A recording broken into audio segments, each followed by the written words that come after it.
Assalamu alaikum kanalımızın hürmetli aboneçileri. Bugünkü rolikimiz Ürgen şehrimizde 2 kavatlı domumuzun ikinci kavatında bir kanalı cayımız satığa çıktı.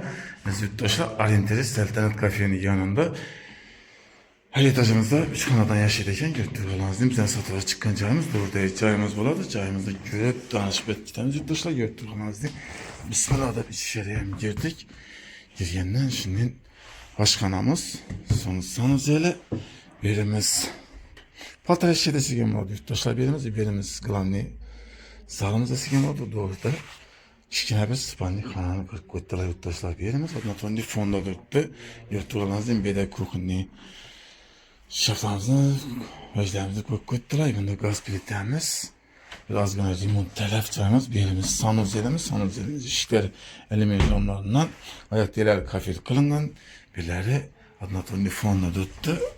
Ariston unitasına iyice gaz uçuşlarından bu. Hemen sesi bu yurttaşlar bir de. Bakça mektep marşrut transportlarım yakın. Elektrasiyet, Cevher Milli Tamamları, Seltanat Kafesi servis kanalınızdan ki servisinizde ranç okuşlarından yakın.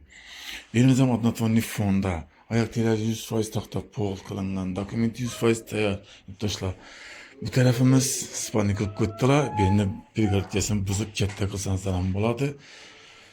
Yurttuğunuzda işlerimiz MDF. Bir yanımızda ayaktalar tahta pol kılıngan, gilemler döşelgen. Aynalarımız arka tarafa karalgan.